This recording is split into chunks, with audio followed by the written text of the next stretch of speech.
Et salut la famille, j'espère que vous allez tous bien. On se retrouve pour une nouvelle vidéo. Pays-Bas, Japon, 2 buts partout. On se débriefe ça ensemble. Installez-vous.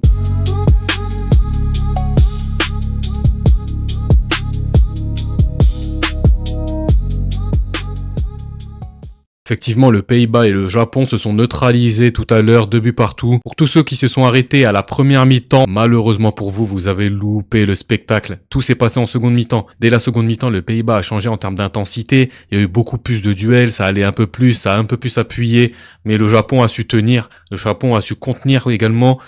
Techniquement, c'est vraiment fort et tactiquement, c'est solide. Je suis agréablement surpris. Après, le Japon avait été annoncé comme la surprise de cette Coupe du Monde, enfin en tout cas une des surprises, et ils ont pas manqué à l'appel. Clairement, c'est beau. Ils ont activé le projet, le Blue Lock, clairement, ils l'ont activé. C'est très fort. Après, faut savoir que les Pays-Bas, c'est historique. Les Pays-Bas, ils raflent jamais rien. Certes, ils proposent un beau football, mais derrière, ça ne gagne jamais. On sait que c'est une nation qui performe quand même, mais qui va pas au bout des choses. Par contre, le Japon, lui, quant à lui, a tout approuvé. Et je pense que dans cette Coupe du Monde, ils peuvent quand même aller loin. Parce que dans ce groupe, ils ont toutes les armes pour aller en 16e de finale et aller très très loin dans la compétition. Après, ce qu'on voit de cette équipe du Japon, c'est une équipe qui a le football tranquille. Ils ne se découvrent pas. Ils laissent venir. Certes, après, ça crée beaucoup d'espace. Ça laisse beaucoup de possibilités à cette équipe des Pays-Bas. Mais derrière, ça resserre quand même défensivement.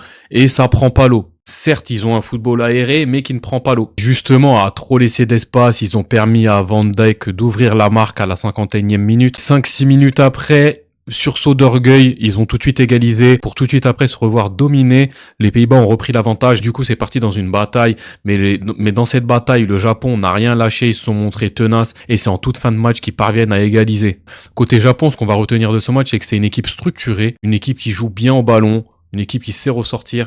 Une équipe qui prend pas, encore je me répète un peu, mais c'est une équipe qui prend pas l'eau finalement, qui laisse beaucoup d'espace mais qui ne prend pas l'eau. En fait, c'est une équipe qui surprend mais à demi, parce qu'on avait déjà vu ce que le Japon était capable de proposer contre l'Angleterre par exemple dans les matchs amicaux. On sait quelque part que techniquement ils sont à l'aise, mais dans d'autres domaines, dans le domaine physique, un peu athlétique, si ça va jouer des ballons de la tête, forcément on sait que dans ces paramètres-là, forcément les Japonais, ils peuvent être facilement débordés. Au-delà de ça, globalement, ça reste un très bon groupe. Et côté Pays-Bas, le joueur que je vais retenir, c'est Summerville, d'ailleurs qui est auteur d'un très beau but en deuxième période. Il s'est montré mobile, disponible, vraiment percutant, très bon match de sa part. Et par contre, un joueur que j'ai trouvé complètement à côté de son match, c'est Tijani Reinders. Au final, à Manchester City, on voit pas du tout ce qu'il peut apporter. Il est toujours à côté, il a des problèmes de placement.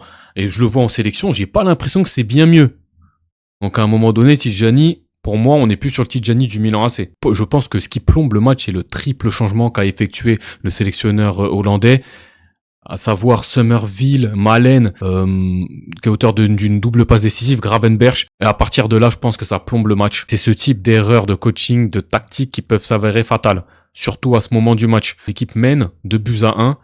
Il n'y avait plus qu'à resserrer, effectivement, mais je pense que c'était pas la bonne tactique face à une équipe du Japon. Ça s'est payé cash, égalisation du Japon à la toute dernière minute. Deux équipes du coup qui se neutralisent, mais ce n'est que la première journée, tout reste à faire dans ce groupe. Et c'est tout pour moi la famille. Si le contenu vous a plu, n'hésitez pas à vous abonner, liker, partager, activer la cloche des notifications. Prenez soin de vous, c'est le plus important. Et à bientôt pour une nouvelle vidéo.